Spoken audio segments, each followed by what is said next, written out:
काफी लंबे समय का संस्कार है मैक्सिमम लोगों में, मेजॉरिटी लोगों में, कि हमें अपने आप को सेफ फील करने के लिए, अपने आप को एक ग्रुप में रखने के लिए, संगठन में रखने के लिए ऐसे संकल्प आते हैं कि हमको एक्सेप्ट किया जाए, ये लोग हमें एक्सेप्ट करें, अपने जैसा माने, और हमें वो अपने अ, खुशी गम या whatever they are enjoying, whatever they are doing, उसमें इन्वॉल्व करें।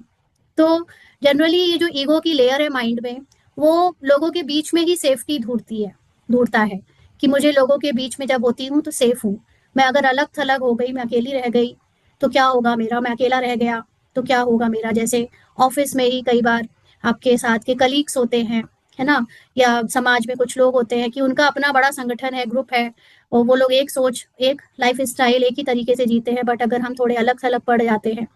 तो फिर हमको क्योंकि हमारी भगवान से बहुत अच्छी दोस्ती नहीं है, क्योंकि हमारे अपने अंदर अपनी सच्चाई से बहुत अच्छी पहचान नहीं है, दोस्ती नहीं है, तो हम हमेशा अपने अस्तित्व को, अपने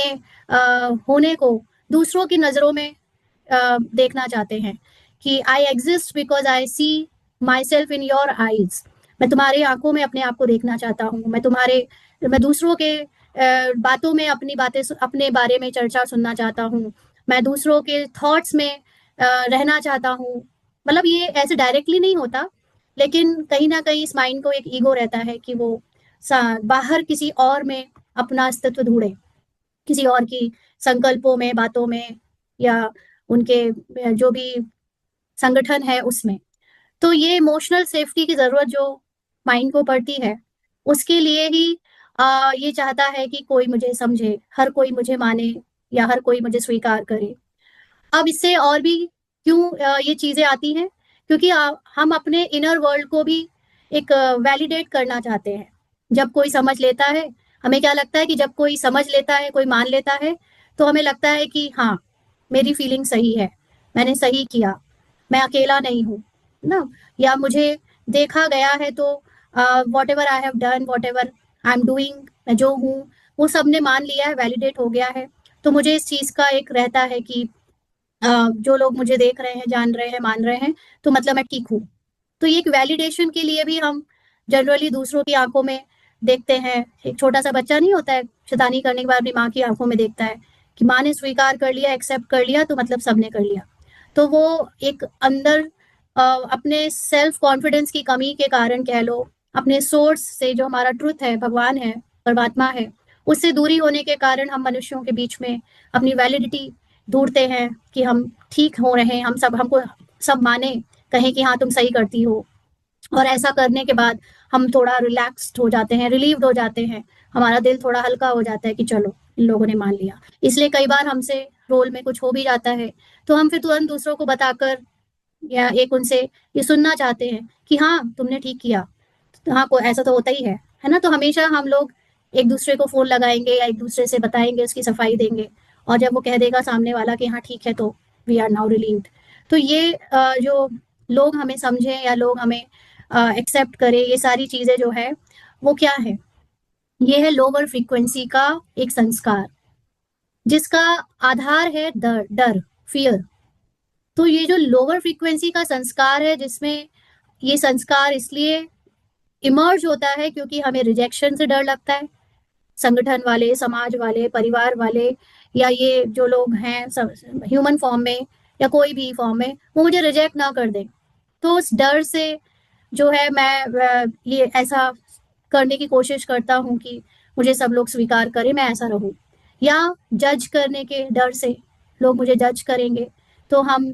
हमेशा दूसरों से पूछते रहते हैं, मैं ठीक तो लग रहा हूँ, मैं ठीक बोल रहा हूँ, मैं ठीक चल रहा हूँ, मैं ठीक कर रहा हूँ, है ना। या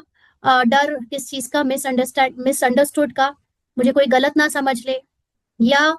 अकेले रह जाने का भी डर है बहुत बड़ा, मैं अकेला रह जाऊंगा, इतने सारे लोग तो एक जैसी बातें बोल रहे हैं, इतने सारे लोग तो एक जैसा ही सोचते हैं, मैं यहाँ अकेला अपनी बात पर खड़ा हूँ, कहीं मैं अकेला ना रह जाऊं। तो मैं फिर अपनी सच्चाई को बदल देता हूँ, मैं उन्हीं के जैसा बोल देता हूँ, कुछ कुछ कर देता हूँ, उन्हीं के जैसा बन जाता हूँ, है ना। या मैं बहुत अच्छा नहीं हूँ, इस चीज का डर, I am not good enough, मैं बहुत ज्यादा अच्छा नहीं हूँ इस काम में, उस चीज में, या ऐसे। तो ये सारे जो डर है हमारे, रिजेक्शन का, जज करने का, मिसअंडरस्टूड होने का, अकेले रह जाने का या गुड इनफ ना होने का, ये सारे डर लो वाइब्रेशंस के हैं। और इसी से ये वाला संकल्प उगता है, पनपता है कि लोग मुझे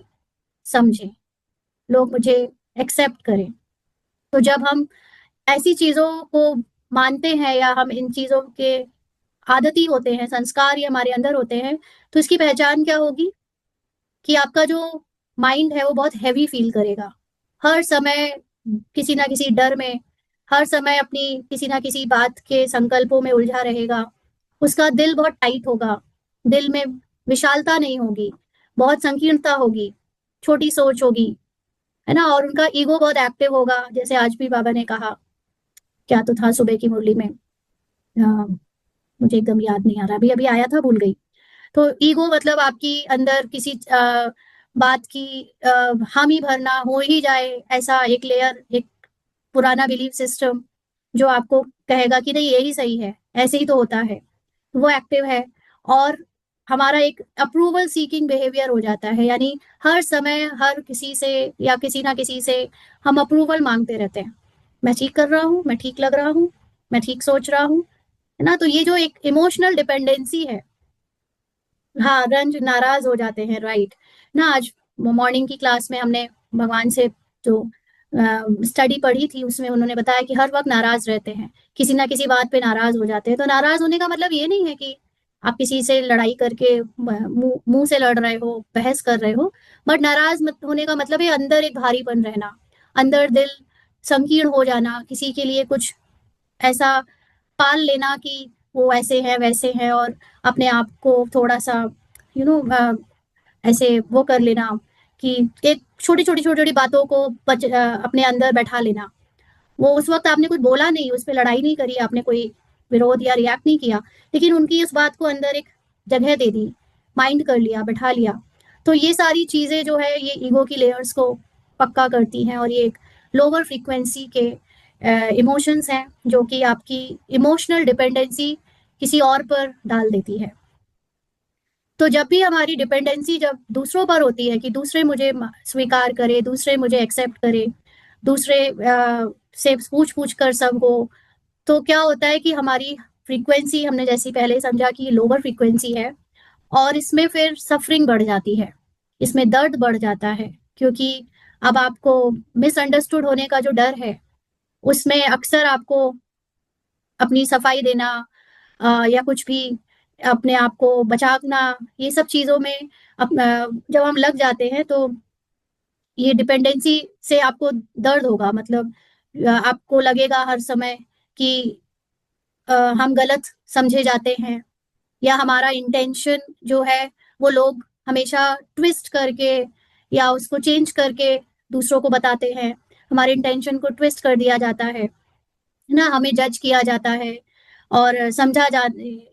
जो ये समझते हैं कि हाँ इन लोगों ने मुझे समझा है, तो एक रिलीफ देता है।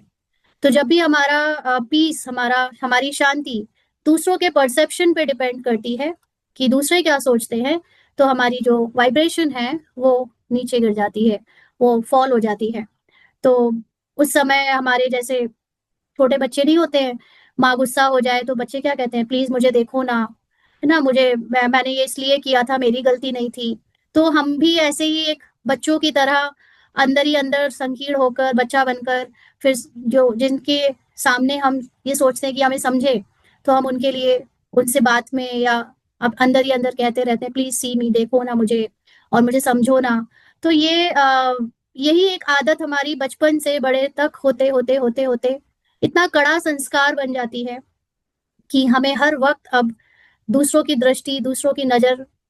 में फर्क पड़ता है कि वो हमारे बारे में क्या सोच रहे हैं, हमारे एक्शंस को वो किस तरह से इंटरप्रेट कर रहे हैं, और वो अच्छा सोच रहे हैं, बुरा सोच रहे हैं, फर्क पड़ रहा है, नहीं पड़ रहा है। तो ये सारी जो ईगो है, ईगो की लेयर्स हैं, ये लोअर फ्रीक्वेंसी की है।